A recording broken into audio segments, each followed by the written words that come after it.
Welcome to the greatest named wrestling podcast in the history of the world. For weeks, we come over here and we worked on Off the Record because Off the Record had been a 2-year-long show in this time slot.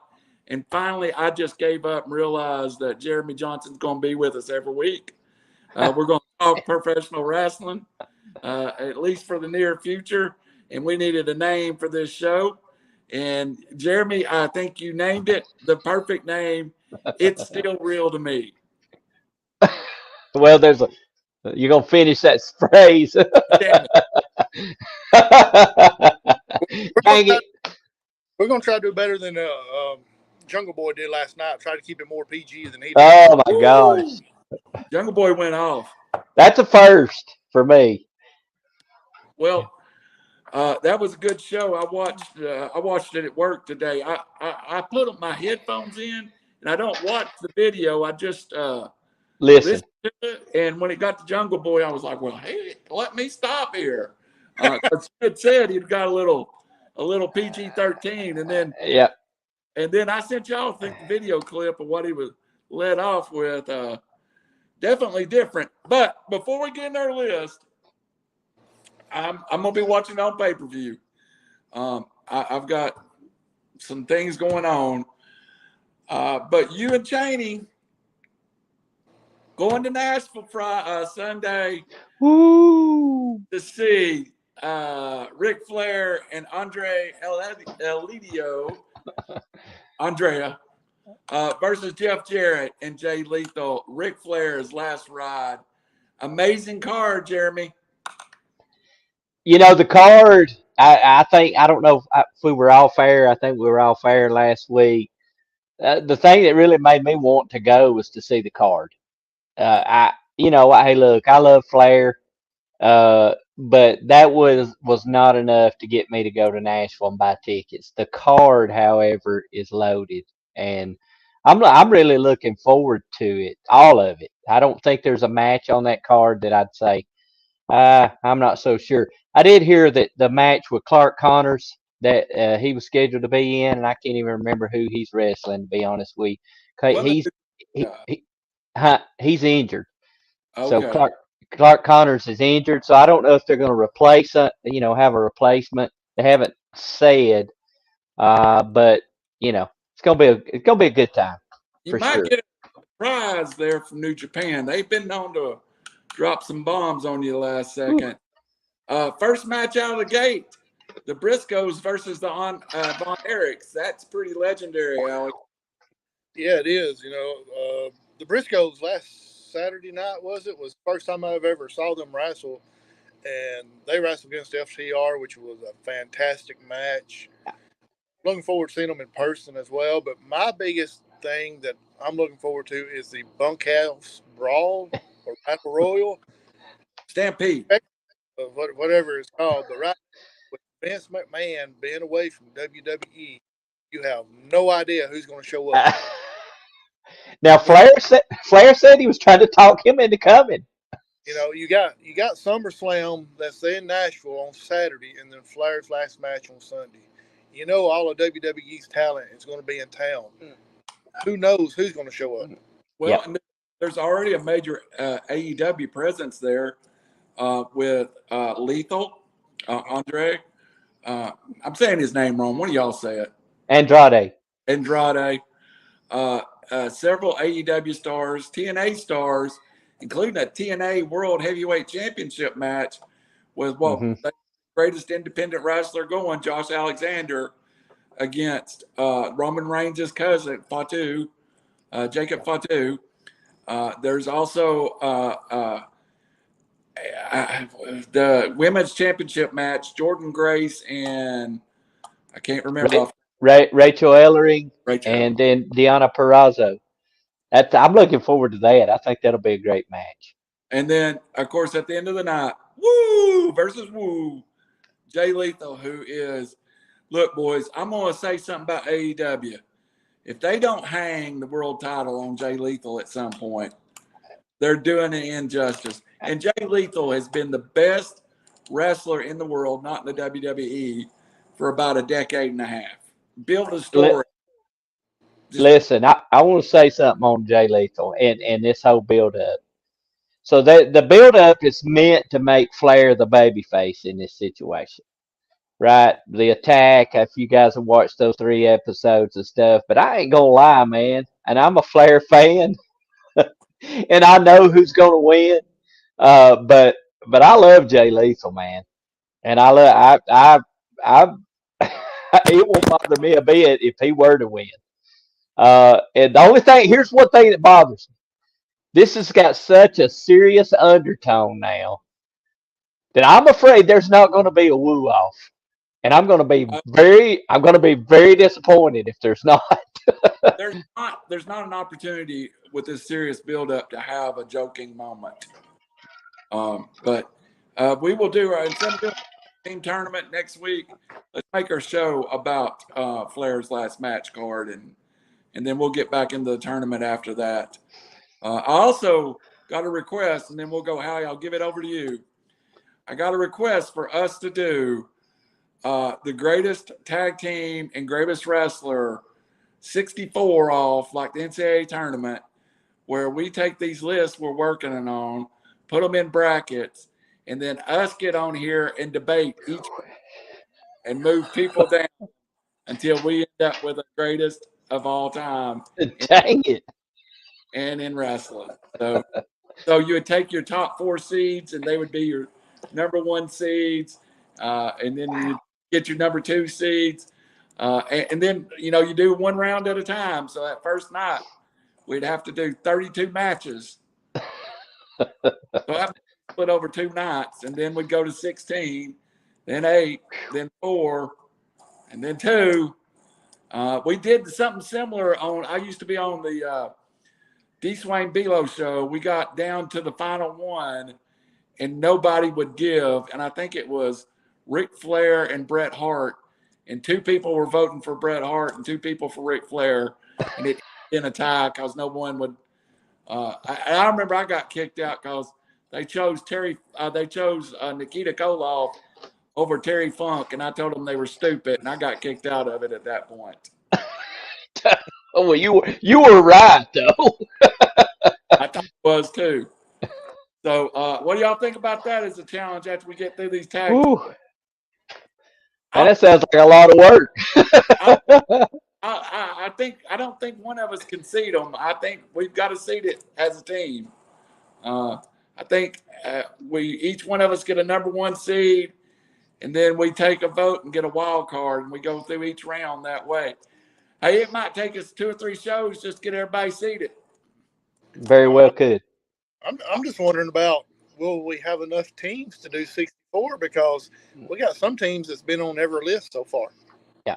I will remind you that I haven't put any single teams on there except Brothers of Destruction, the Superpower. There's a bunch of teams we ain't. Rock and Sock Connection ain't been on one of my lists. So I think we got to. I'm sorry. I thought you meant just by the top 10s that we've already went through. So it can be anybody. You're right, Jamie. Hey, I might have to have some ties at 16. Y'all know how I work. Oh. You didn't know you signed up for a lifetime gig, did you, Johnson? No, I'm good, man. I enjoy it. Enjoy it. Bring it on. We're going to have Monday and Tuesday night playing games like they do in the NCAA. Hey, there you go, baby. All right. We're on Japan tag teams, and it is all yours. Now, look, I'm going to go ahead and say something. When we get to a tag team, I might have to Google some pronunciations. So y'all can't expect me to go fast.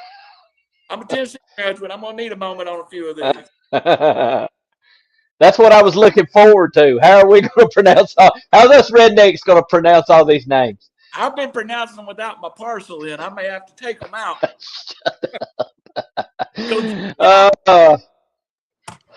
Oh, boy. Hey, that's my Mick Foley salute right there. It is.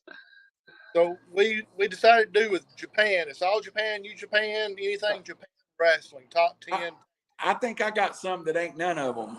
So you're going to have a tie. anyway, so it don't matter. So I'm going to go ahead and say my criteria that I used All Japan, New Japan, and then you had the PWF, which was and slash NWA had an international title. So those are the three kind of leagues that I used. I think we're going the same teams then, because I used the same. I kind of ruled out the smaller leagues like War and stuff, because at one point when I made my first list, it was 33 teams deep. So I had to get down to 10, and I have no time on my list this week. I actually have to say, give credit to both of you. I did not hear a word out of none of you about what do you think about this. Because you sold us down the road on the air last week. Well, he did. I'm disappointed because I didn't get no text. Actually, y'all were asking about some of the same teams. So there you go. So let's start off with Jeremy at number 10. Okay, so I wanna state up front, and I've already said kind of what I'm drawing from. Then also my criteria has changed because the last couple of weeks I went by how did the team make me feel, and I didn't look at championships so much, didn't look at title reigns. Now I'm gonna be the first one to admit that the Japanese wrestling I'm not up to par on those. I did a little bit of research, probably more than I normally do, and my criteria has changed. So I took championship reigns, number of days, and number of defenses. So with that being said, there's going to be some people left off that I have trouble with, and you may have trouble with. So with that being said, but remember my criteria was championship reigns, number of days. I don't know that I didn't change my criteria too, JJ. Here's where I got up to top. I had to see. I've seen. Whoa! Hey, I got to get my leg. I got my leg wrapped around my cord now. I got to quit that. Like you had Misawa kick him upside the head just then. Yeah. I had up top. I had 4 or 5 teams that I couldn't split up, and I just kind of went to like, okay, they were a 10-time champion, and they were where I went. All right. Do not think I have one team on my list I did not see wrestle either on a pay-per-view or live in person. So my list is a little heavier than it has been in the past to new. Yeah. All right. So my number 10.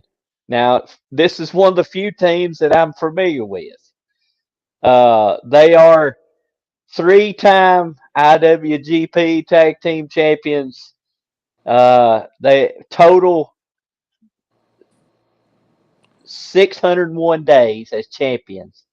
And that is Machine Gun Carl Anderson, Luke Gallows, members of the Bullet Club.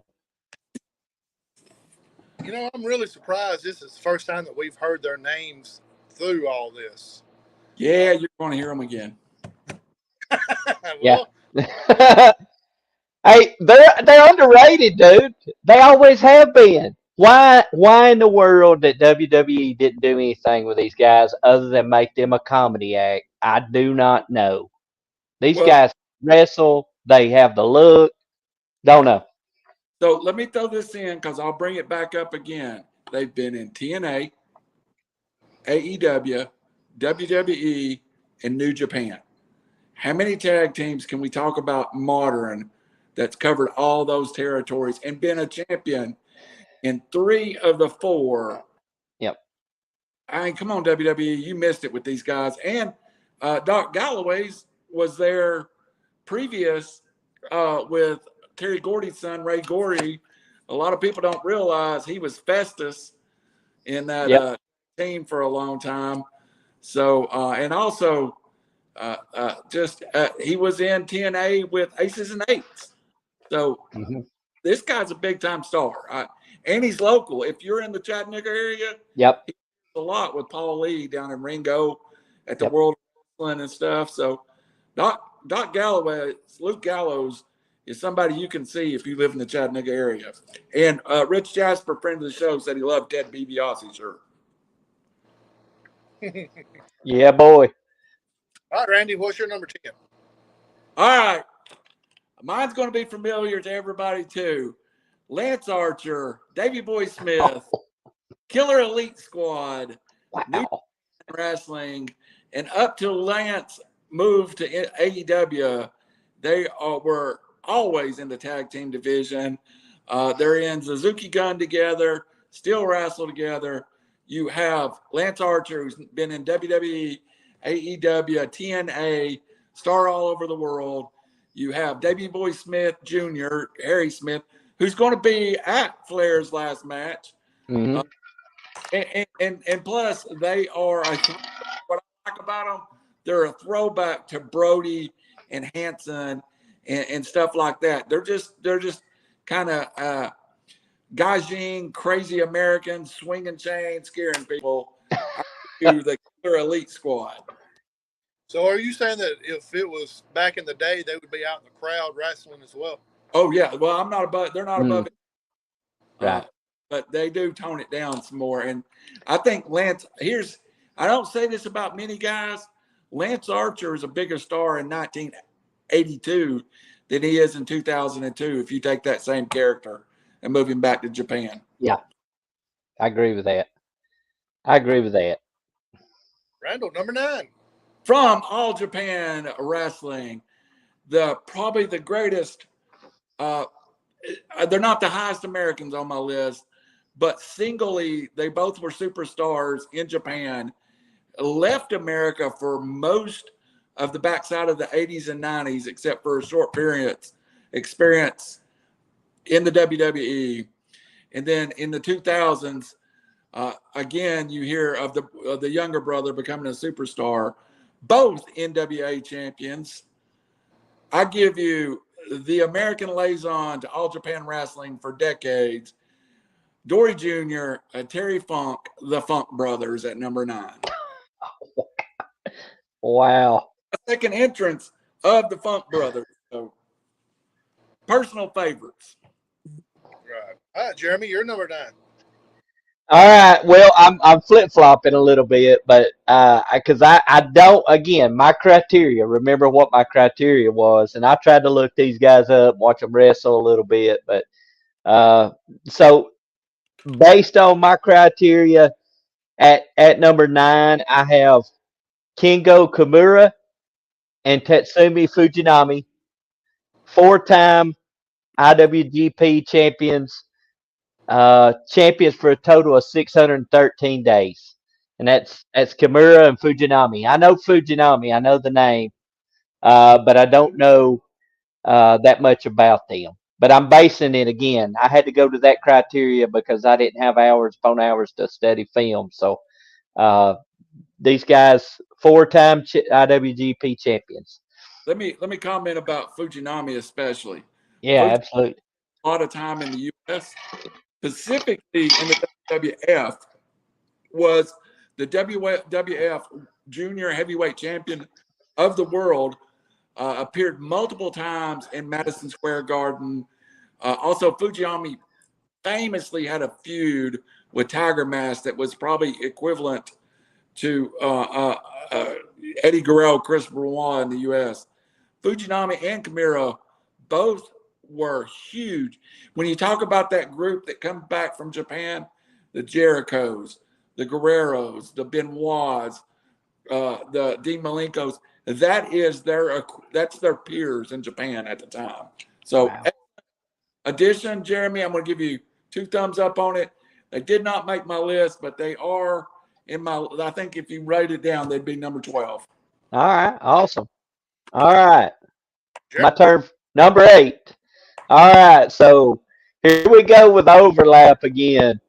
At my number 8, I give you Terry Funk and my brother Dory Funk, the Funk Brothers, 3 times PWF/NWA World Tag Team champions for a total of 749 days. I give you an 8 on the impersonation there, buddy. That was a good. My brother Terry, Dory, you egg sucking dog. I actually like it. You want to put some pantyhose on your face there? All right, Randy, you're number 8.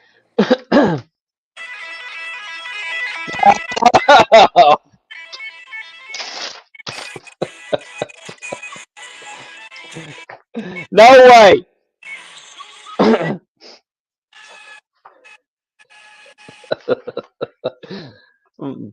Hey, I'm going to just lay it out. 7-time IWGP Junior Tag Team Champions. 1-time IWGP World Heavyweight Tag Team Champion. 2 times AEW Tag Team Champions.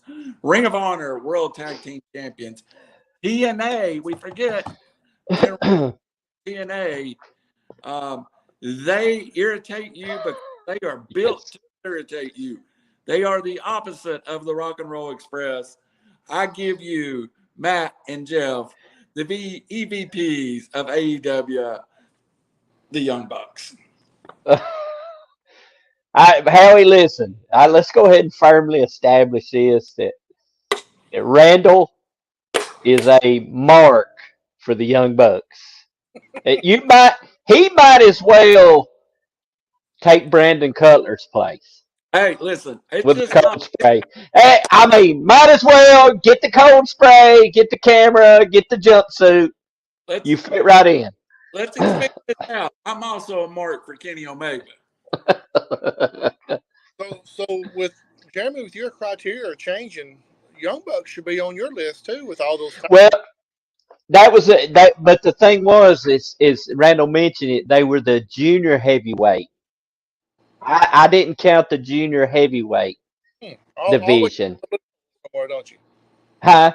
You always find that loophole somewhere, don't you? Well, I only went by the heavyweight title. So again, I saw them on the list because they were, I think, what was it, 1-time IWGP heavyweight champions, and again, my criteria was reigns, number of days, and that, and I know they were successful in Japan, and their track record. I hate them, but it's by design, so they're doing a good job.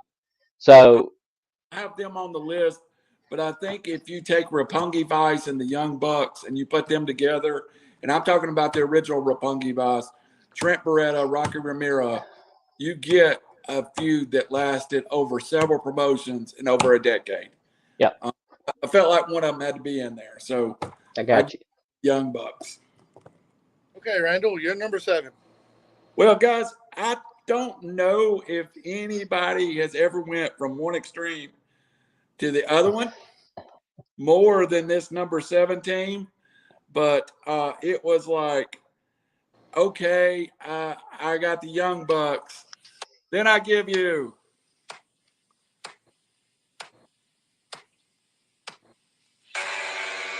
an animal who didn't have a ton of championships in Japan. One of the Japanese promoters once said putting the tag team championships on the Road Warriors was like putting it on Andre the Giant. Who was going to beat them? Right. So the Road Warriors didn't need any championships. The Road Warriors were the first people I ever heard the total of $10,000. $10,000 for a 2-week tour of Japan with All Japan Wrestling. They were as huge in Japan as they're in America. If they had won more titles, they'd be higher on my list. But I don't think we're heading to anything but a team that has made every one of my lists, who will make my list when we come back to American Indies, because they might be the greatest AWA tag team champions of all times, than Animal and Hawk. They they are revolutionary in tag team wrestling. Yeah, world-renowned tag teams. Probably, y'all can correct me if I'm wrong, but would you consider them as the world-renowned, best-known world tag teams back in the 80s? Yeah, I'd say 80s and 90s. Let's just remember, too, that when Animal was having his run with Heidenreich in the WWE and Draws, Hawk was over in Japan with the Power Warrior and having just a huge run over there at Hawk and the Power Warrior. And it was really just different versions of the Road Warriors with different people. It was the Road Warriors. I'm going to paint our face. It was like Kiss putting a different drummer in the band. It was still Kiss. All right, Jeremy, number 7. All right, number 7. Again, I'm somewhat familiar with this team. They are 7-time IWGP World, not junior heavyweight, like some on this list, but heavyweight champions. 755 days. It is the Gorillas of Destruction, Tama Tonga and Tangaloa. The sons of I don't ever know what. Oh man, Haku, yep. Just the baddest man in wrestling. Tamaloga is kind of a more professional. Tamaloga, the first, and he's kind of a little bit of his dad. He like calls out people in the streets and famously have called out names, and he's like, "Oh, let's meet for a fight. Let's find out." So, I like. Well, what number was that? That was number 7. Oh, that's pretty good at number 7. All right, Jeremy, you're number 6. Oh man, this is tough. It's so tough because we're talking about Japanese wrestling, and I want to give Japanese wrestlers credit, right? But I have my favorites, so I'm gonna I'm gonna pull a Randall. I'm gonna have a tie for number 6 because I can't help it. I criticize Randall. Randall, I'm sorry. Okay, at number 6, a tie I have Bam Bam, Terry Gordy, Dr. Death, Steve Williams. And I broke my criteria a little bit for this. 5-time World Heavyweight Champions, 484 days, and that would be the All Japan Wrestling. Gordy and Williams, otherwise known as Miracle Violence Connection. Sometimes Japanese does not translate very well. It that is correct. I was going to try to pronounce what it said, but not going to do it. Not only were they a great tag team, but individual stars as well. Yes. And we talked about Gordy, and it's so sad. Very talented. Talked about Dr. Death. Dr. Death. I really think he should have been a WWF, WWE superstar. I remember first time I saw him, I was like, wow. This guy. Have you ever heard the story about how he fell out of grace with the WWE? Was losing to Bart Gunn in the battle for the All, that Bart Gunn then got knocked out by Butterbean in? Yes. Be Dr. Death versus Butterbean. Hey, I'd paid money to see that. No, he'd have killed him. Yeah. It was just a fluke thing, too. Bart Gunn. I don't blame him, though. All right, Jeremy, what's your other number 6? All right, my other number 6. Again, I'm back to my normal criteria. Suwana Shuji Ishikawa. The violent giants. Yeah. 4-time All Japan World Heavyweight Champions. 762 days. If I'm not mistaken, Suwana was in another tag team that was very successful in his career. So they were very impressive record wise. Looking at their titles and their careers. Very, very good tag teams. Didn't make my list, but again, huge tag teams that clashed a lot with the Road Warriors and some of the big. Get lost in it. Well, since you say they got lost in it and all that, did you forget about them, or they just wasn't? No, they didn't get lost in it. They were big enough and bad enough that they could meet the Road Warriors in the middle. No. I'm going to just hint that my list moving up is going to have a very familiar sounding person. Real time. Yes. Give us your number 6 then. My number 6 is the Gorillas of Destiny. Great. I should have been higher. They are. You can look here on my other list. My first one, they were 4. Gorillas are just great. I love Tomalo and Tama Lee. I think the WWE. I think they would be a better match for the head of the table gimmick than the Usos. They're bigger. They're more equal. The only thing I don't like about the family thing is Roman is so much bigger than the Usos. It doesn't give you that if you had 2 guys Roman size. And I think, you could have left the Usos alone, brought them in, and just kind of, made them the henchmans to Roman's Reigns family. So I got the Gorillas of Destiny. All right, number 5. Number 5, Luke Gallows, Carl Anderson, the Good Brothers. Just already kind of gave you my spiel.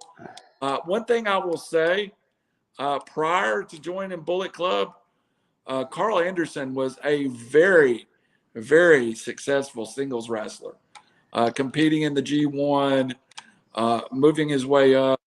And if people's ever wondered, the Carl Anderson gig is a tribute to the Anderson brothers, and he did start as a kayfabe family member of Arn, Ole, and Gene. So that's the Anderson thing. So the Good Brothers in Japan.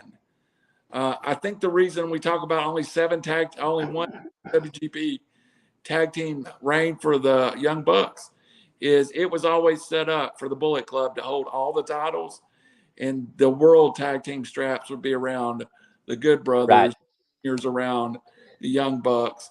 The IWGP World Heavyweight Championship would be around the Leader, which originally was Finn Balor, Prince Devitt, then AJ Styles, then Kenny Omega, and now Switchblade Jay White. So when we talk about factions in wrestling, it's going to be hard for me not to put the Bullet Club way up there. So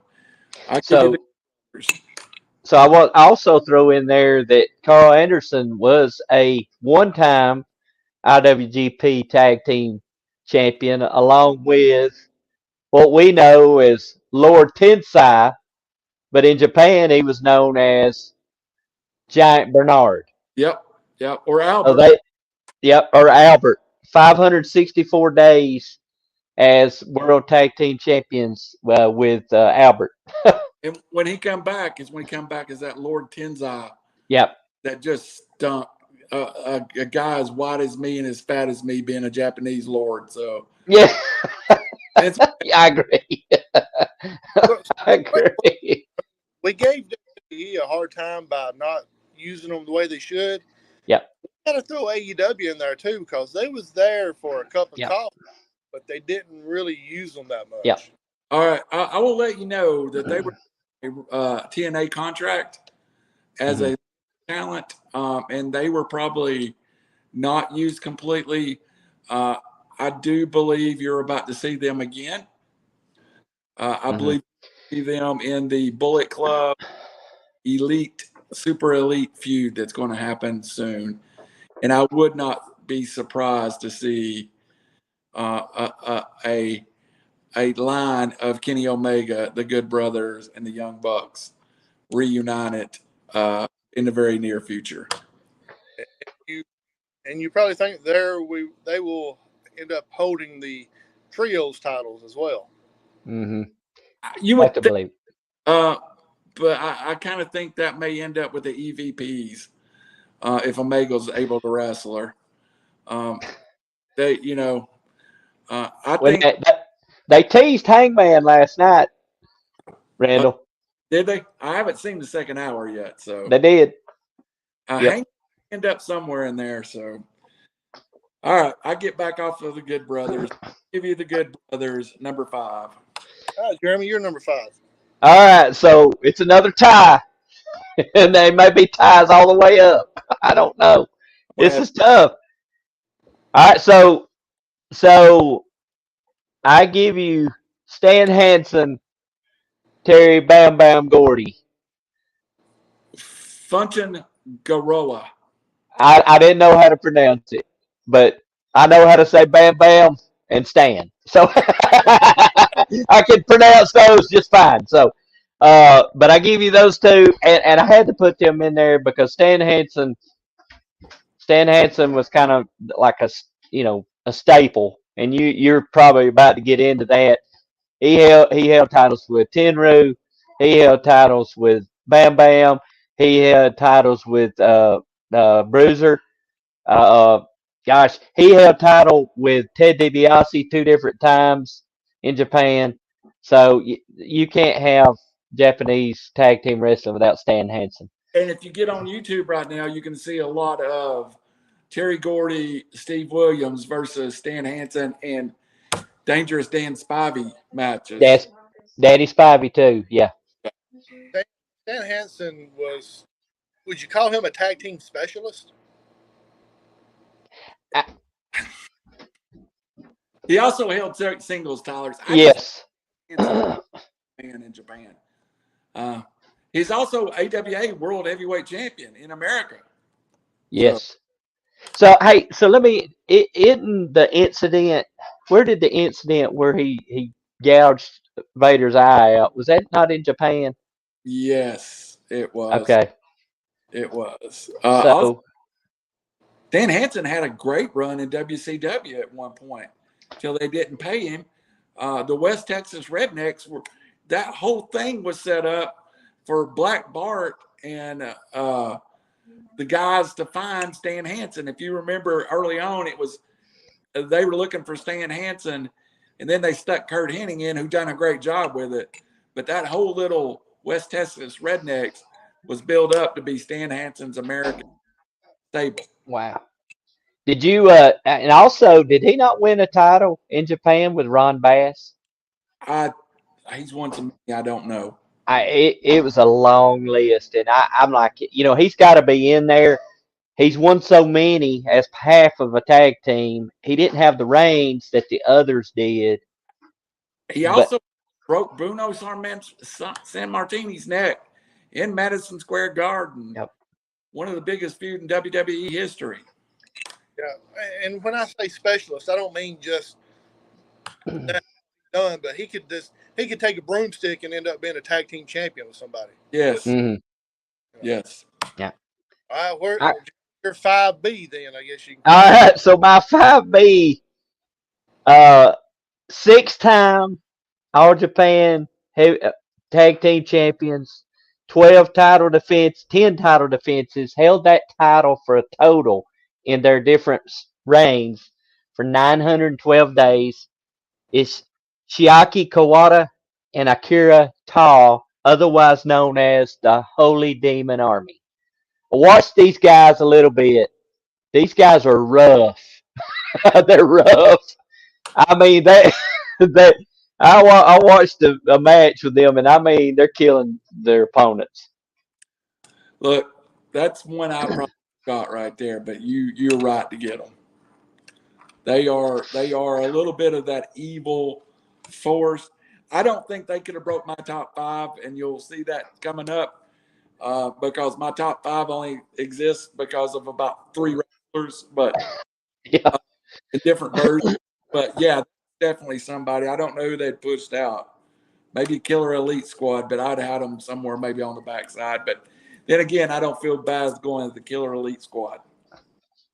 Okay, Jeremy, we're up to your number 4. All right. This is tough.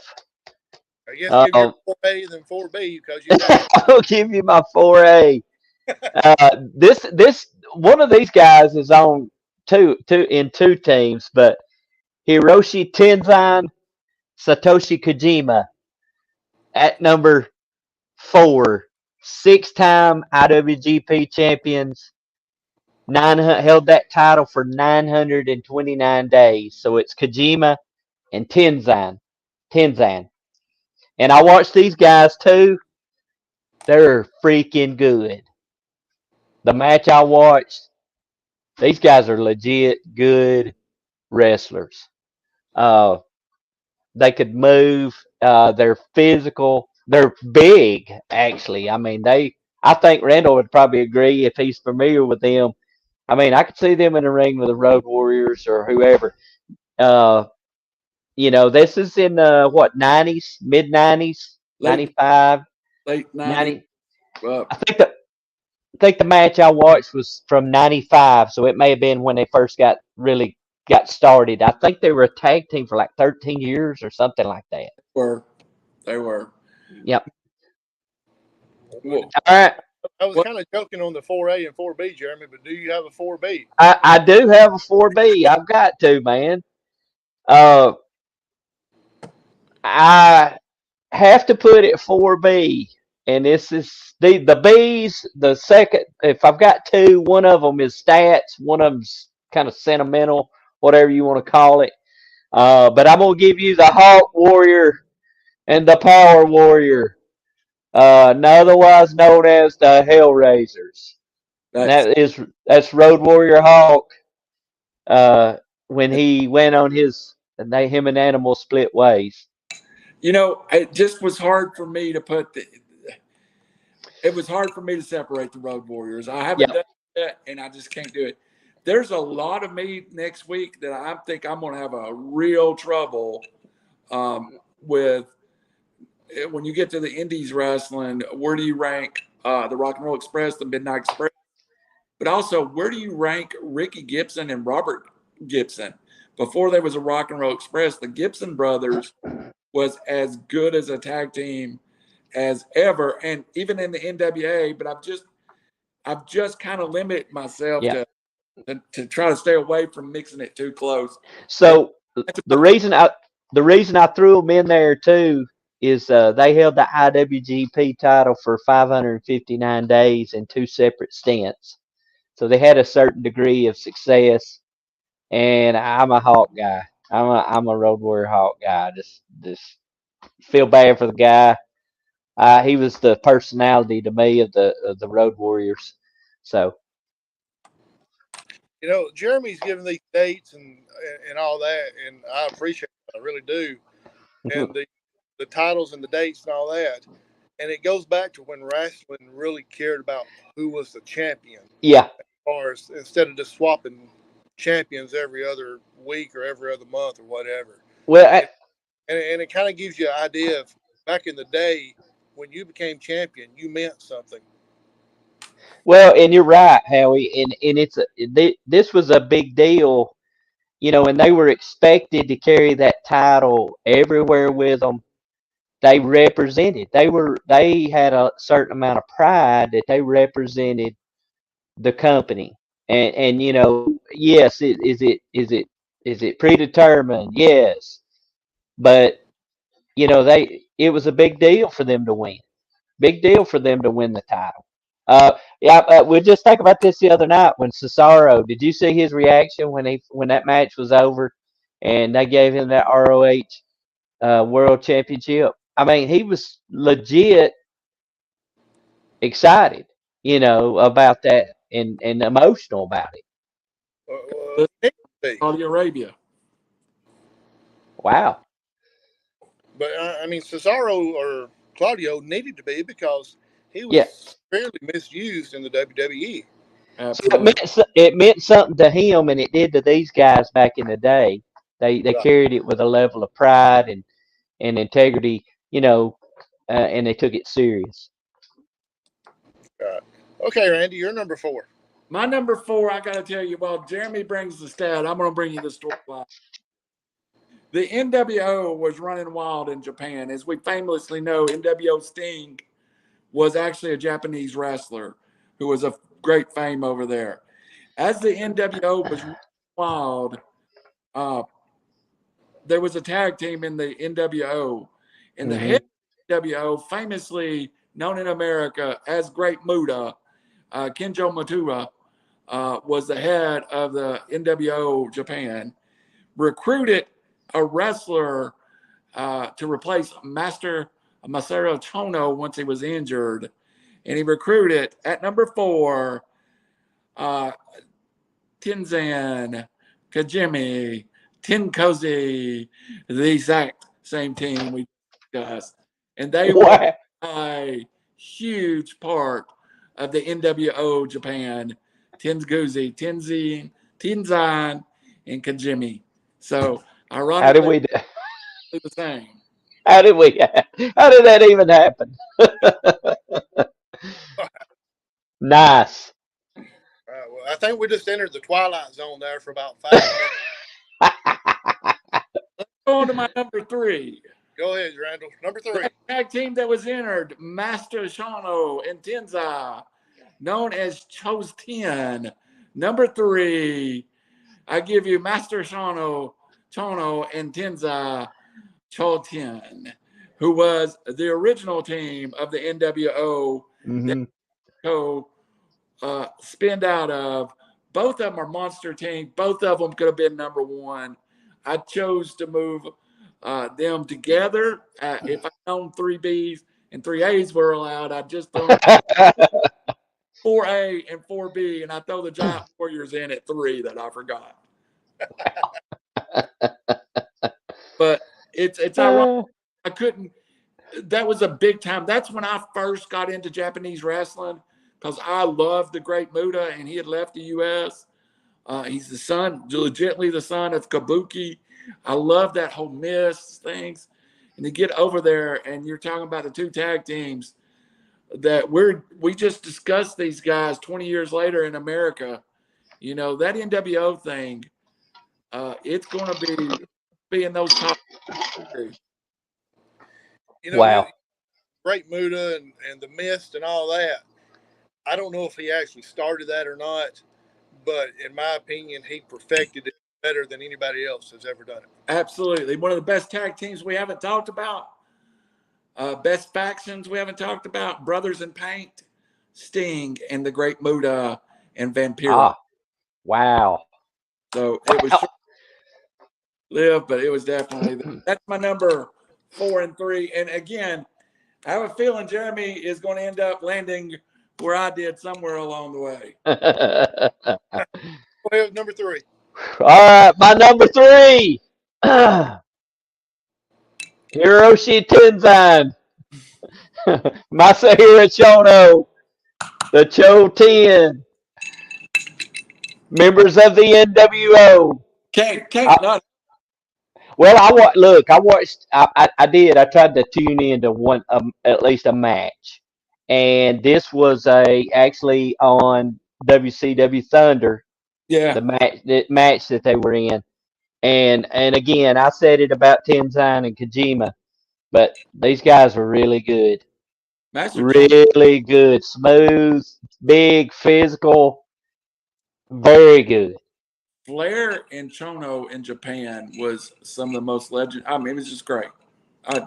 There's nothing I can say other than when WCW was going out of business, Jeremy I feel like just left wrestling. I didn't want to leave it, but you didn't have the internet.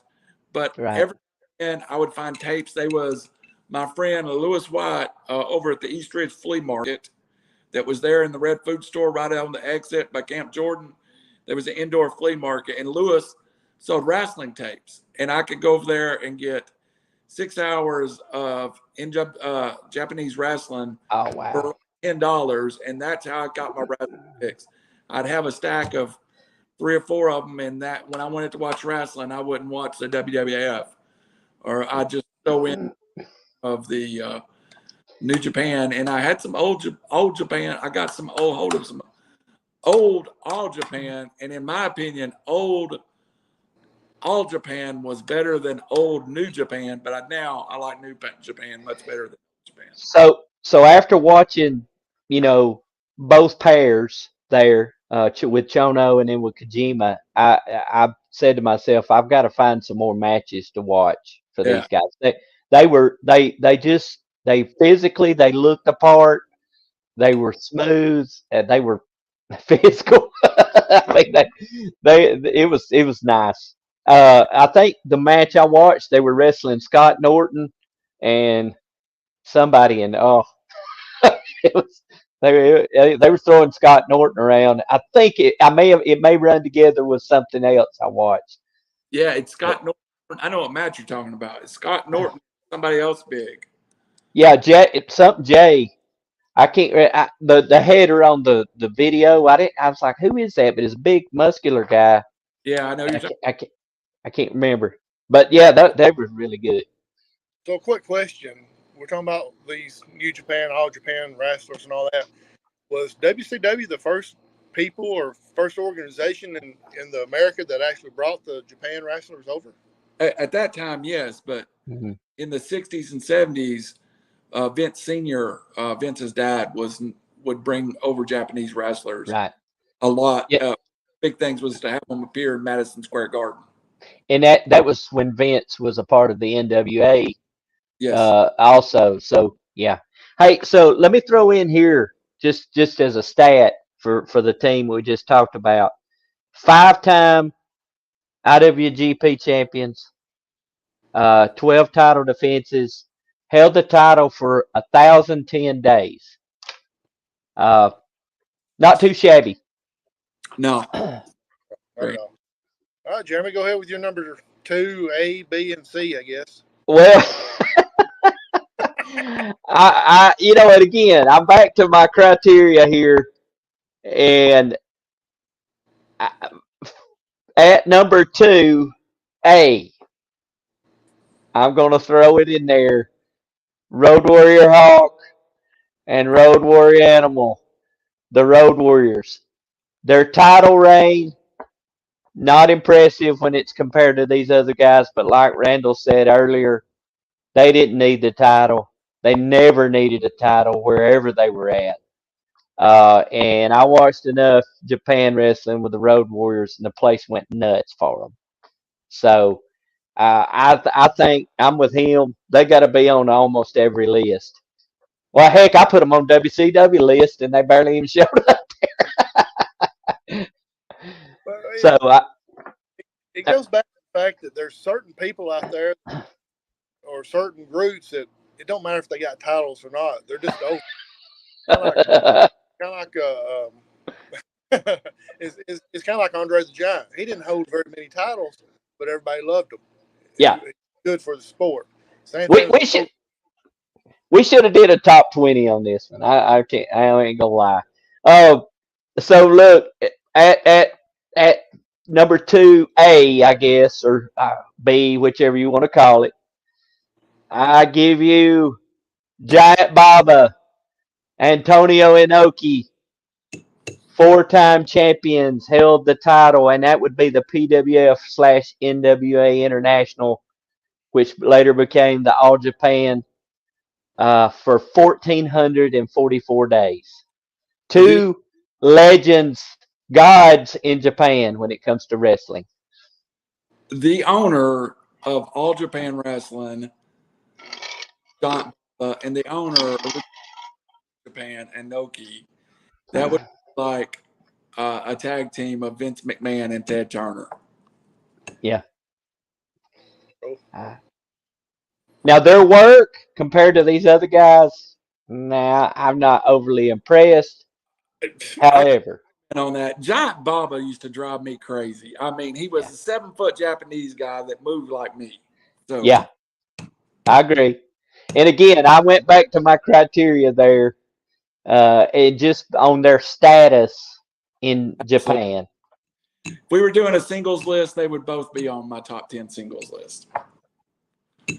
Yeah. Randy, you're number 2. My number 2 and number 1 probably just needs to go together. Because I'm calling Freebird Earl. Go ahead. I give you Stan Hansen, Terry Gordy, Steve Williams, Fujiwara, and the Miracle Violence Connection. Those two teams put more asses in the seat in Japan wrestling than anybody ever has. And the only reason they're not number one is because I'm going to give an honorary number one to somebody here in a minute, and I'm going to tell a story because I think Japanese wrestling has a very interesting birth in the 60s, and I did want to honor that. It's, to be honest with you, my number one team is Terry Gordy, Dr. Death, Steve Williams, even over Stan Hansen and Terry Gordy. And it's only about Hansen and Gordy never left the U.S., never left Japan. Terry Gordy and Steve Williams has a storied history together, including famously feuding over the UWF championship for multiple years, which involved Hacksaw Jim Duggan, the one-man gang. And at the end, even Big Bubba Rogers was sent out there to be part of that. Bill Watts had men among boys.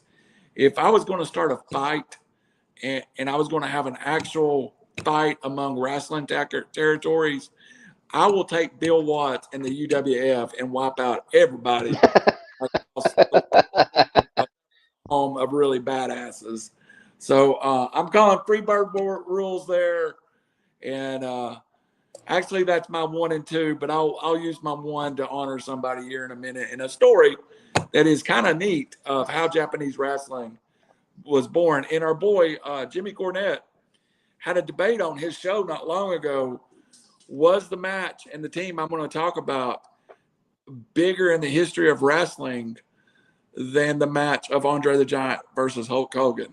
Mm. And it was. So I'll hold my number one. Well, I'll co-award my number one. No, it's time for your number one already.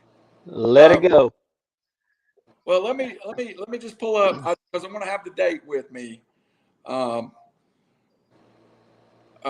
It's go ahead, Jeremy. I want to have the dates. You go ahead, and I'll come back. All right, so my number one again.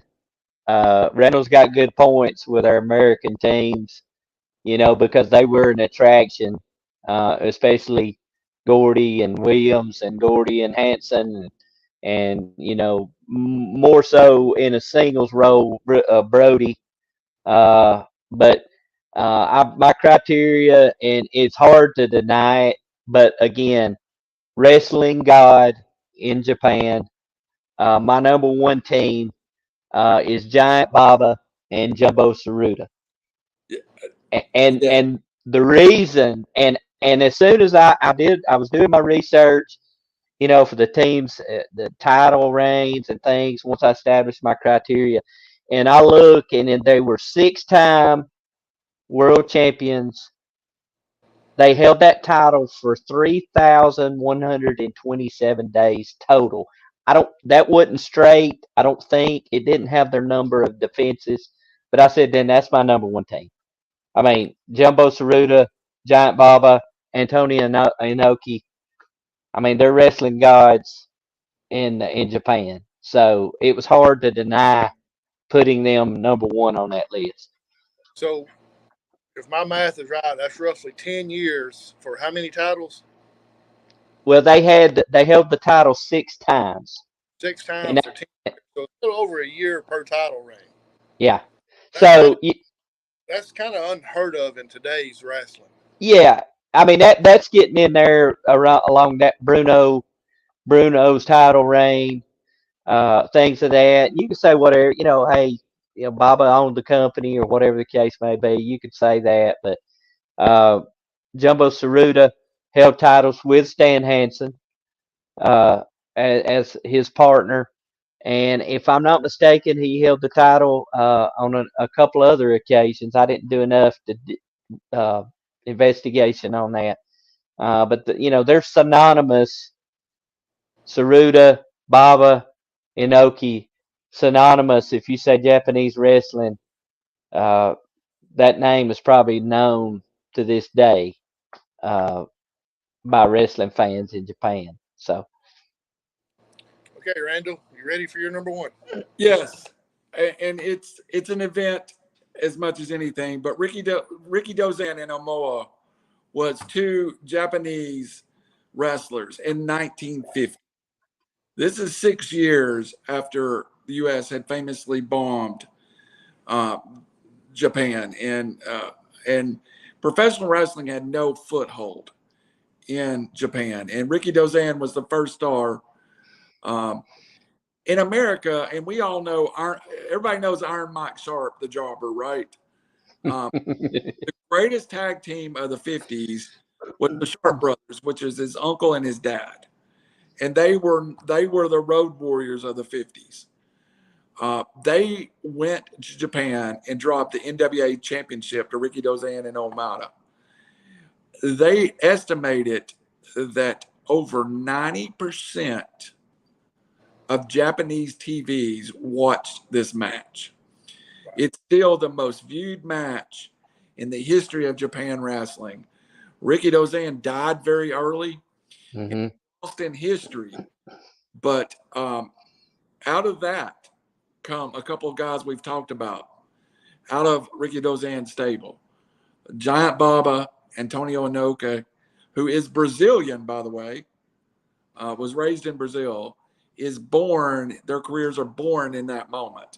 Japanese wrestling takes hold in that moment. It was such a historic event. I don't think there is Japanese wrestling without that single night of the Sharp brothers putting over the Japanese team in Japan for the World Tag Team Champion. Rikidōzan, most famously, is still held in honor like we hold Ric Flair or Dusty Rhodes. He's just singularly known as the father of Japanese wrestling. The only career he had prior to that was like most of the Japanese wrestlers in the 50s and 60s were used to come over to America and play these evil Tojo Yamamoto type characters as Henry Watanabe did here locally for years, using the name Tojo Yamamoto. And it was just the first time that Japanese wrestling became a big deal. And out of that, like I said, I was born my number one team, and I can't split them. The Giant Baba, Antonio Inoki, they took Rikidōzan's method, and they built Japanese wrestling. And there's no bigger icons in Japanese wrestling than Inoki and Baba. And I'm telling you, if it wasn't for this one match in 1950, we wouldn't be here talking about all this stuff. And these two men that took these companies and built them, because when Rikidōzan, and I believe he was murdered. I don't know that for sure. I think that's what I'd read or something. Like a mob type hit. And Antonio Inoki not only did he become the owner of New Japan Wrestling, he became a very successful politician. He became 1973 or 4. He fights Muhammad Ali in the first mixed martial arts match of all time. They're not the greatest team. They don't work great. Giant Baba drove me crazy. He was Andre the Giant after Andre couldn't move, but Giant Baba was that way from day one. But Giant Baba, in his career path, found the Funk Brothers, and he kind of used the Funk Brothers to book All Japan Wrestling, and really had an American flavor for years. That's where you get Brody and Hanson and Terry Gordy. And over there, and we've already talked about it a little bit, over there it's called the Triple Crown Championship. It was the PWF, the International, NWA International Heavyweight Championship, and another championship. But our own Terry Gordy held that 3 times. It may be the most prestigious title in Japanese wrestling. So I don't give it to Baba and Inoki off of their talent. I don't give Rikidōzan because he was a great wrestler, the Sharp brothers, but I cannot leave Antonio Inoki and Giant Baba off this list. So they get my number one spot. Now, and I agree with you on that. I mean, basically for that reason, because I've watched enough of Baba and Inoki. I'm like, nah, I'll take Tenzan and Chono, Tenzan or Kojima any day. So, Yeah. That was a great show, Jeremy J. You showed up for it. man, hey, listen, I had no choice, man. I couldn't talk off the cuff about these teams. I'm, it's got me interested. I really want to tune in and try to find some old All Japan, New Japan, and then maybe tune in. The only exposure that I really had to Japanese wrestling came, oh gosh, in the last 10 years, because they were doing air in New Japan on Access Yes. TV, and at one time Jim Ross and Josh Barnett were the play-by-play. So I did watch a little bit of it. Some of these guys. Hey, a couple of teams that we left off, man. Hiroshi Tanahashi, Shinsuke Nakamura. Great. We're a team. We're a great team. Look, saying this because I love Kenny Omega. The Golden Lovers were huge in Japan, and that's where of was he gay, was he straight, what was he, and they just really took it to, and it was so over in Japan. He was the exotic Adrian Street in Japan. Absolutely. Apollo 55, Finn Balor, great team. The Techers, Time Splitter, and just great teams. And hey, I personally, if I was just on this list right now, I love. There's a team over there right now. It's Sonata, and I can't remember his partner's name. They're great, but they've just never won the championship. So the thing I like about Japanese wrestling is we all try to suspend disbelief. We want to. No, you don't have to do that. I mean they're beating the hell out of each other. I mean literally. I mean I don't know if you guys saw it a couple of weeks ago. I think Will Ospreay shared a video on Twitter, and hey, if that wasn't real, that looked as real as I've ever seen. He's forearming that kid's head into the mat, man. But yeah, I enjoy that, and I like the thing that's interesting to me is how the crowds are different. AEW crowd, they're nuts all the time. But that Japanese crowd is so much different in how they respond to what goes on in the ring. Complete. Jericho talks about it, that you're wrestling and you think you're doing good, and it's in complete silence, out of respect. The fans make no noise. So we did. I don't think we brought it up. We've mentioned Terry Funk. What was the promotion there in Japan that was into the extreme wrestling? Yeah. FPW. At Frontier Martial Arts Wrestling. Yeah. So I watched a documentary about the founder, Onita. It was Dark Side of the Ring, actually, if you guys have seen that. Wow. That was nuts and very interesting. There was another one called War, which was wrestling and romance. And it's where a lot of guys like Taz and Chris Jericho and a lot of those Canadian, people didn't have a place to go that first went. And then it has always been a haven for Japanese women's wrestling. And it's actually, it's probably at a low period right now. Really, All Japan's functioning, but it's only New Japan that's drawing huge crowds. And my goal and dream in life is after Annalee's out of school is to catch a flight, go to the January the 4th show.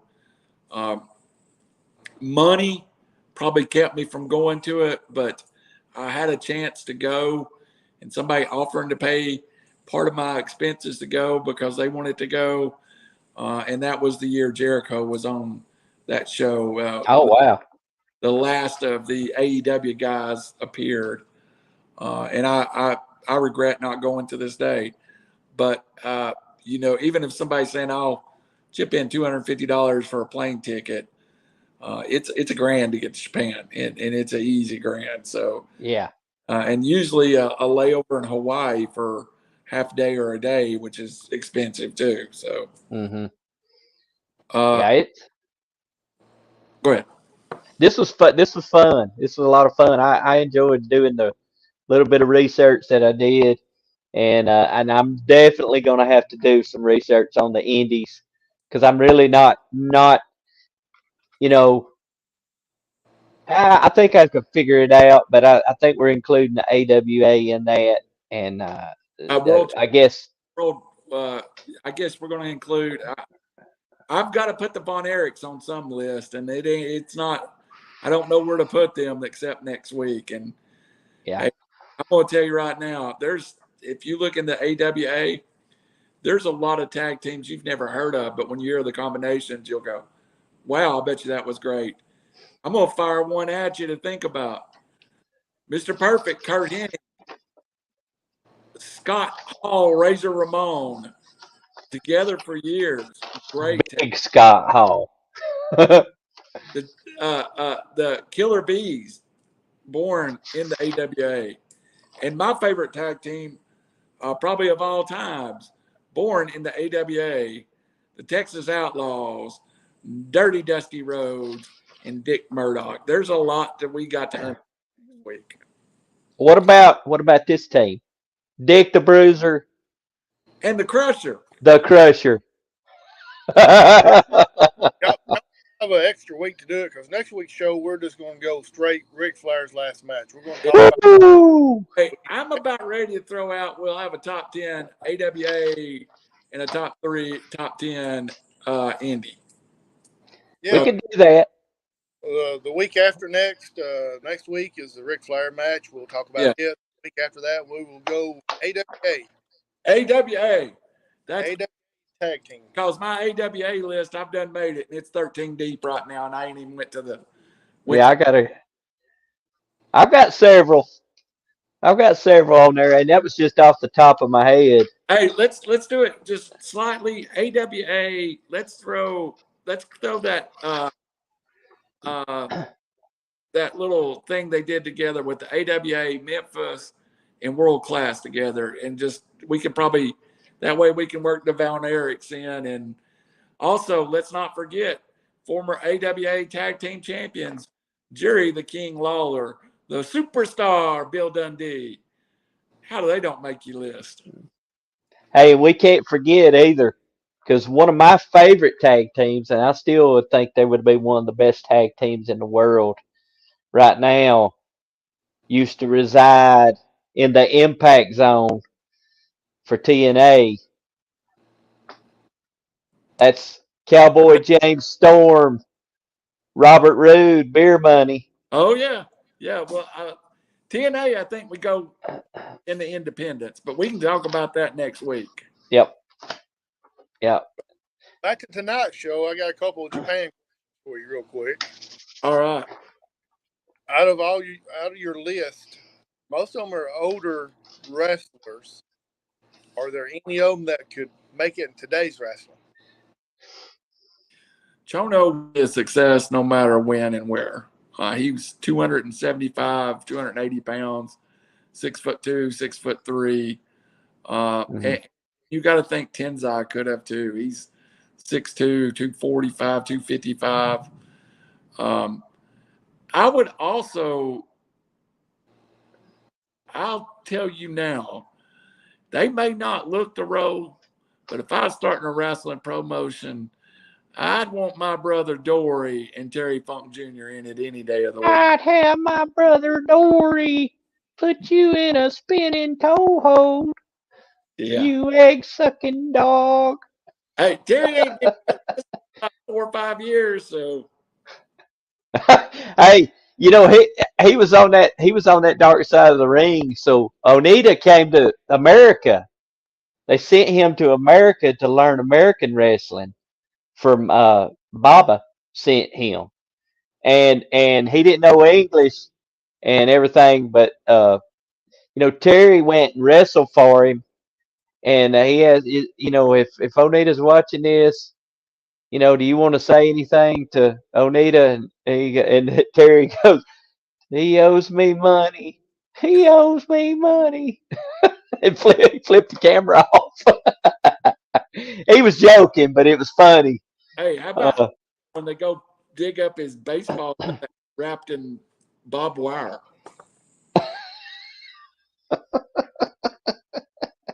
All right, answer that one, but go on the next. Wrestlers. That's your tag teams. Is any of yours making today's? Who, me? Yeah. Oh, heck yeah. I mean, of course, some of them, Anderson Gallows are making it now. I mean, they're good. I'm with Randall, Terry, and Dory. I think they could do that. But the Tenzan and Kojima, Chono and Tenzan, yeah, those guys are legit. Tamatonga, Tangaloa, all those guys, for sure. So Gordy would be a superstar today. Huh? Actually, Gordy would probably be a bigger superstar today than he would have been then. Yeah, and I left those B choices off, but I think Gordy Williams. I don't know if Gordy and Hanson, they'd kill somebody. I don't know if Hanson's politically correct. Hey, I tell you what, Young Bucks versus Terry Gordy and Stan Hansen. Wow, I'm in. That would be the end of Matt and Nick Jackson. There's no way that Stan Hansen could stand up to a double super kick. So here's my last question. Y'all named a lot of tag teams that ended up having a lot of individual stars with them, like the Stan Hansen, the Terry Gorders, and all that. Who do you think was the biggest individual star out of all of them?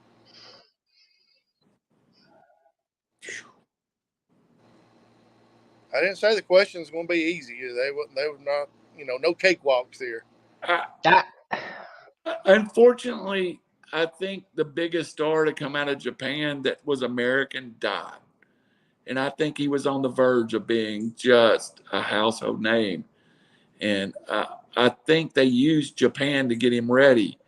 But famously, David Von Erich died on a trip to Japan.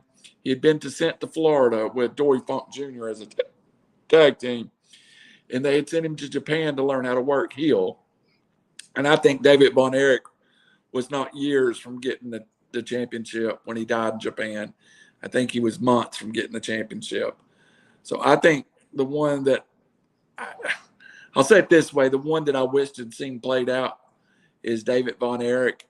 One that I think that would not be where he's at today in 2020, if it wasn't for Japanese wrestling, is Chris Jericho. I don't think he ever makes it in America unless he spends years in Japan and in Mexico learning his craft.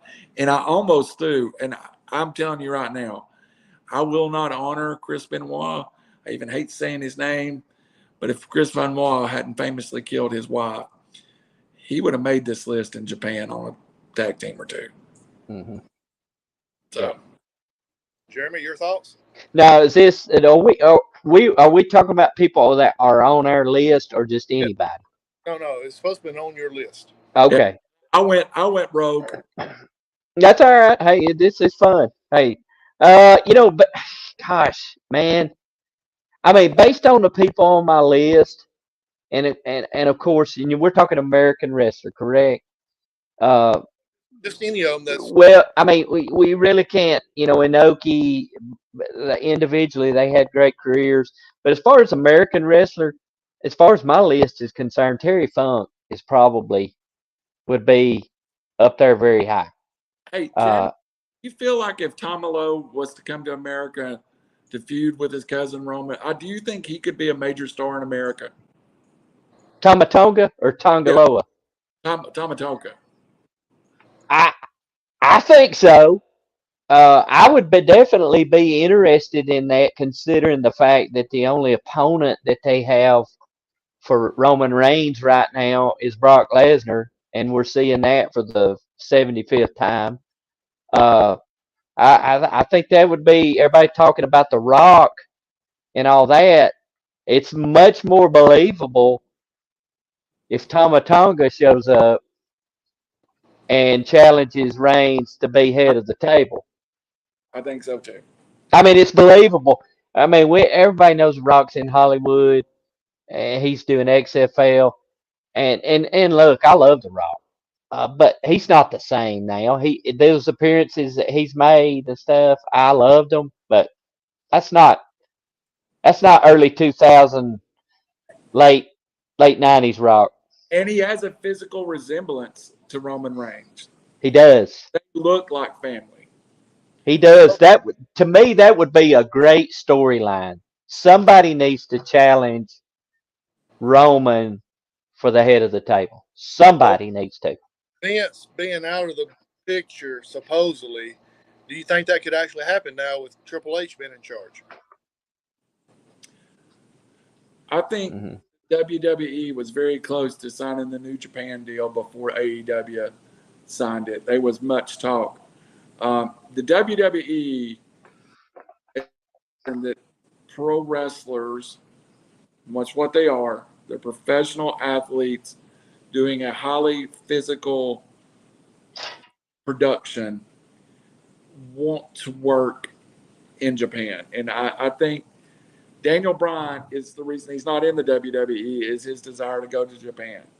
Chris Jericho wanted to go to Japan. These guys want to work over there. It's a different world. I mean, if you want to, I'm going to say this carefully, but if you want to prove you're number one in the world, the best wrestler in the world, you prove that in the U.S. I mean, to me, you're going to be well-rounded.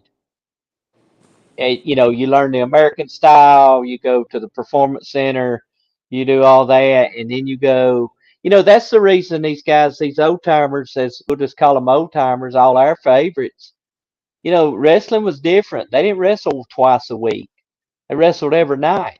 So these young guys, if they could get started, they were going to develop quickly because they were going to be in the ring a lot in front of an audience, not just practice. They're going to be doing it. And it would do each one of these guys that they're pushing. Hey, I'd love to see, hey, what if they sent Braun Breaker to Japan? Could come back a completely different story. Well, and he would go over huge over there because we left off a team The that Steiners. had success in Japan, and that's Rick and Scott Steiner. So, Well, the Steiner name would be familiar. People like MJF, Austin Theory, the next generation, they're not going to have that Japanese experience unless they get it through these promotions. I don't know where MJF is right now. I don't know if he's hurt. I don't know where he's at. But this amount of time off of a ring career, it's a lot. Even when I was trying to get in the business and I was working maybe 2-3 days a week, I'm working more than most of the indie guys in wrestling now. Yeah. I could find, if I wanted to, I could work. If I'd have wanted to and not ever left a 100-mile radius, I could have worked 4 or 5 nights a week. Wow. 1988, when the territories were dying even. Now you'd be pressed to find more than a Friday, Saturday show. Mm-hmm. Yeah, don't even get me started on the MJF stuff because they have lost it. AEW has blew the MJF storyline completely. How can you salvage that? You can't. I don't think there's no Savage, but I think he's hurt also. He has to be. I don't think he's physically able to perform right now. He has to be. He don't have to come out and perform. At least show up. All he's got to do is talk. Cause some issues. Just be there, causing some issues. Causing Tony Khan some issues. Remember when Stone Cold got hurt? He was showing up and still giving Vince McMahon a really hard time. Hey, so look, and here's what it's doing. It's killing Wardlow. There needs to be that feud needs to continue on besides just Wardlow getting his freedom, so to speak, from MJF. JF. I want to see the match. Where's he I will at? see it kill him. Where's Wardlow at? He hadn't been on TV in the last 3 weeks.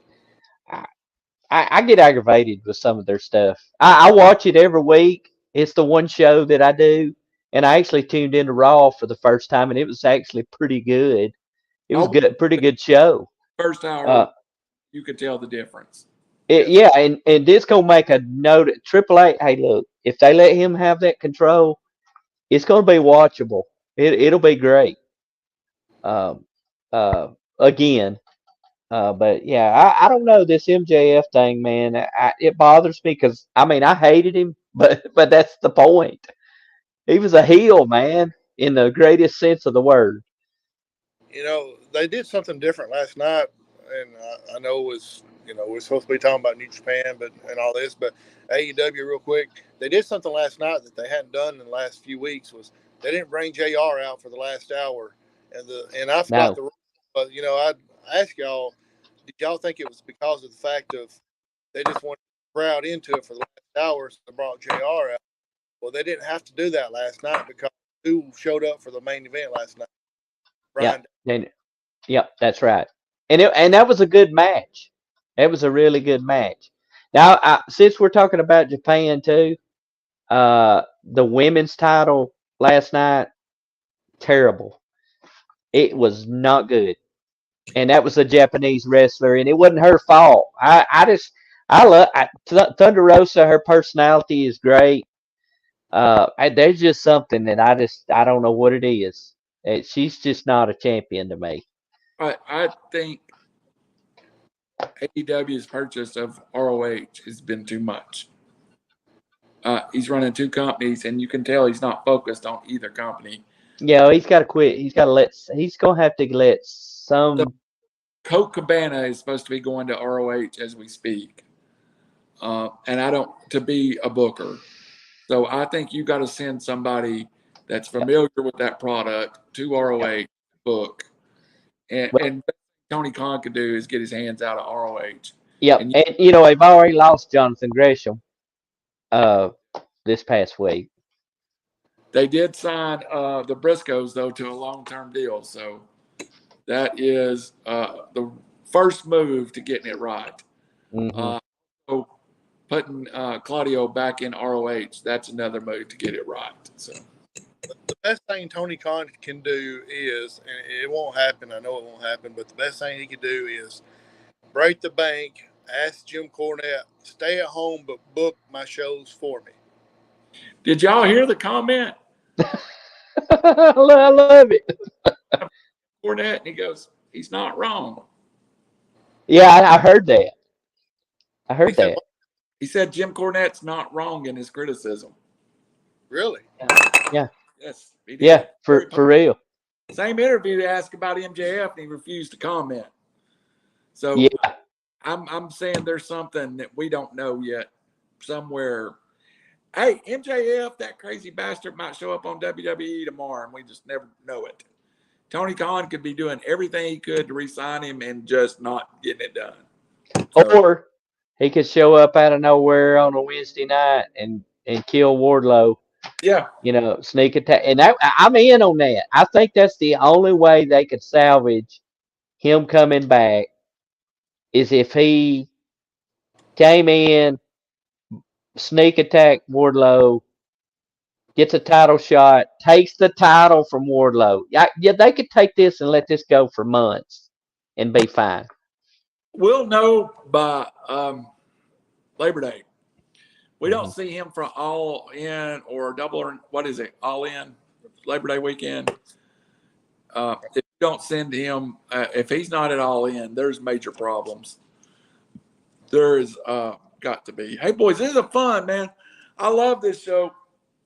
If you want to sponsor this show, especially if you sell wrestling tapes, DVDs, if you don't sponsor it, we may start doing it. So sign on to sponsor us. If you sell wrestling related merchandise, we're going to put up a store. And hey, if you want us just to link you to Pro Wrestling Tees, we can do that. And we'll take your money and add $2 to your bill. But They've got to be some sponsorship somewhere. Like and follow River City Media. JJ is on. What's your station, JJ, for your 5 football? That is Fun 92.7 FM, Arab, Alabama, for Fife High School football. Howie and I have the Coach Tyler Van.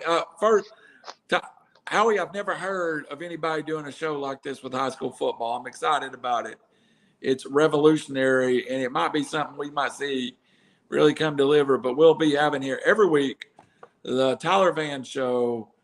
We'll have a few highlights of the game. We'll talk to Coach Van. We'll talk to players. It will very much be a coach's show on the line of the Nick Saban or Josh Heupel show. We will talk football in depth. Also, you can find me with Sequatchie County football. Shockingly enough, I am committed back to it for the year. I will be doing it on. I will get you station information. I know it 102.9, but we'll get it out. We will be joining Jamboree with Warren County, Ray County, Whitwell, Grundy, Bledsoe, and Sequatchie in 2 weeks. Boys, we're 2 weeks from football, and it's right around the corner. This is a great show. It's a high demand show, but God, I love doing this show. Final words, JJ Lethal. Listen, the final word is that me and Howie are going to have a blast.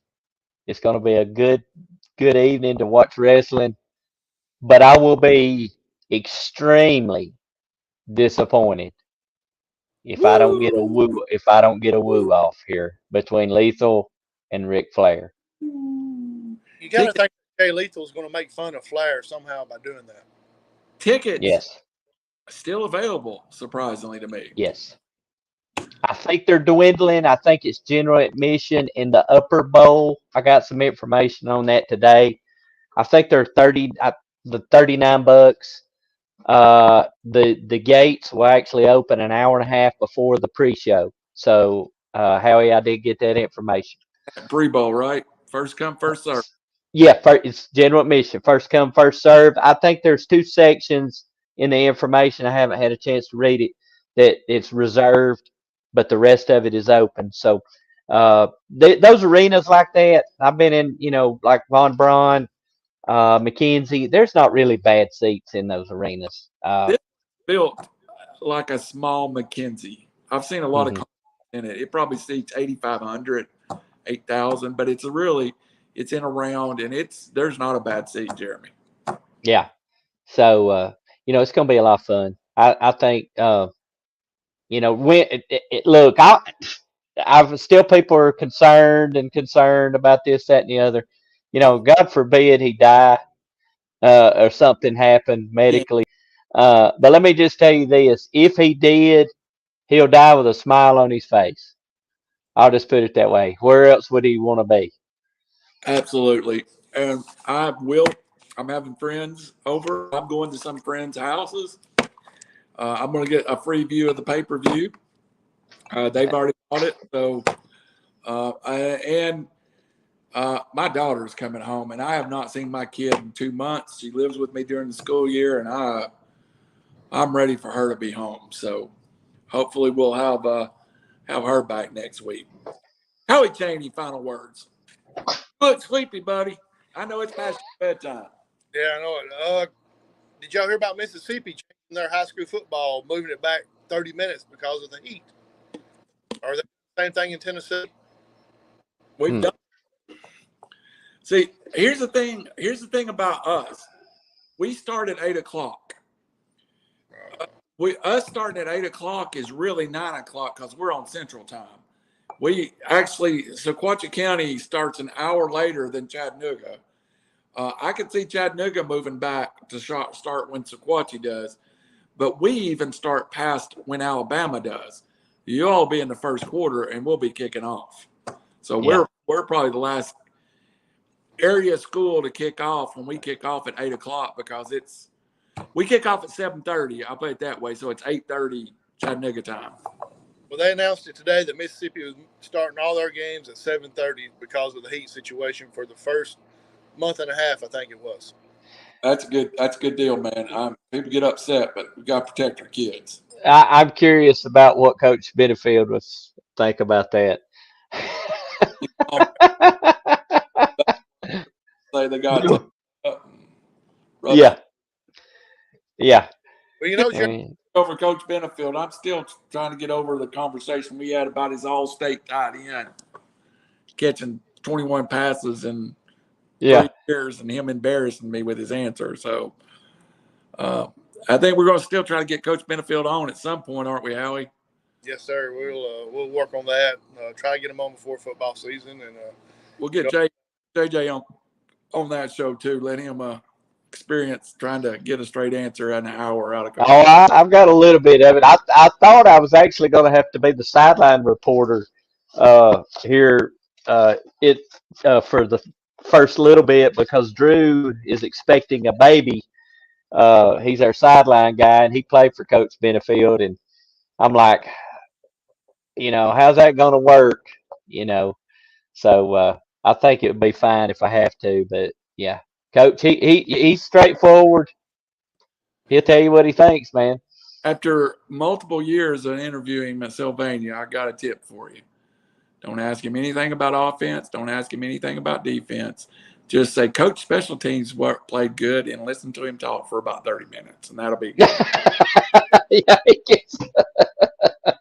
that's true. A lot of those interviews on WFPA that way. All right. Jeremy, me and Phil from QSB, we've got a running joke that 5 games starts and finish quicker than any other game in the state of Alabama because just running the ball up the middle, you're done an hour and a half. Kick off at 7:30, y'all are on your way home. That's usually that is the case because the clock's running and we're up 40 points in the third quarter. So y'all have clock in Alabama. Say again. You have running and clock in Alabama. Yes. Yeah, once the team goes up 30 in Tennessee in the second half, the clock runs even if you go out of bounds. Mm-hmm. I've called Howie or text Howie and got the 5 score and us still be in the second quarter. Mm-hmm. It's a final. And I'm like, what quarter? And Howie be like, that's final. So, well, I mean, and look, people, if anybody's listening or listens this later, people just, you see records or this, that, and the other, and you think, you just don't really understand the kind of dominance this team has had over the last, especially 8 years. They just they just control. They don't make mistakes. They're not going to hurt themselves. They're fundamentally sound in what they do. And everybody talks about, they call it the ugly offense and all that. And I told Drew the other day, I've never understood what's ugly about scoring every possession. I mean, what's ugly about scoring a touchdown every possession? So it works, man. You don't win state championships with a team on Sand Mountain trying to spread it out, throw it around 50 times a game. You just don't do it. And you can go ahead and tell Coach Van that, but I mean, it's just not going to do it. You may have great athletes for around here, but you're going to have to play somebody that's going to have better athletes than you do. Jeremy, that's what you need to tell everybody. It may be an ugly offense, but an ugly offense has got us 3 state championships. No, make that 5. Well, 3 in a row, though. Yes. So, I mean, I don't know what's ugly about scoring a touchdown every possession, but, apparently it is. But, he figured out what works. It works. I tell Coach Benefield it's ugly. Of course, he then tells me the object score touchdowns. But exactly. I think the same way, man. Before we go, what do you expect this year? Back down at 2. Yeah, well, look, and this is no offense to any teams. Really weak region. It's really weak. I don't think region play is going to be an obstacle at all. I think your game week 1, week 0 against Piedmont. We'll see where we're at. Week 1 against Geraldine, which beat Fife last year. That'll be an early test. And then Plainview maybe. But then after that, Pisgah won their region last year. We've kind of been inserted in that region, so I look for us to be, I look for it to be an undefeated season. If we do have a loss, it'll be to one of those 3A teams, Geraldine, maybe that week 0 against Piedmont, which doesn't count against us. But I don't know anything about the state as far as 2A is concerned. But if Fife executes, they should be better than they were last year. I'll just put it that way.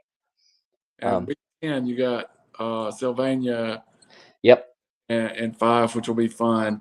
Yep. If you look at Sylvania's schedule, I joked with Coach Van. I think in Alabama was busy that week. He was trying to schedule them. Yeah, those 3A teams that stayed in this area, boy, it's a brutal schedule. Well, for sure. They play Sachs. Mm-hmm.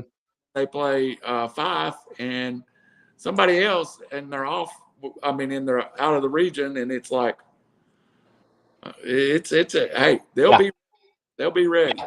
They will be, and again, I've learned this in football and even in basketball. Losses don't necessarily hurt you. Sometimes they can be the best thing for you. Play a good team. You see what the competition's like. You start to understand what it's going to take to win at a high level stuff. So, yeah, you want to win those region games, but those non-conference games like Fife, if Sylvania beats Fife, it doesn't hurt Fife, other than maybe pride. I know it'll hurt Coach Benefield. He wasn't like that at all, but it doesn't hurt him in the greater scheme of things if we're talking about championships or anything. You can come start with us. We start with defending state champion South Pittsburgh, and the next week we get perennial proud Marion County, both on the road. So I'm going to have a fun start to my season. We start that way every year. So that's brutal. State champion back to back. So yeah. All right, guys, let's get out of here. For JJ, for my best buddy Howie Cheney, it's real to us. Damn it.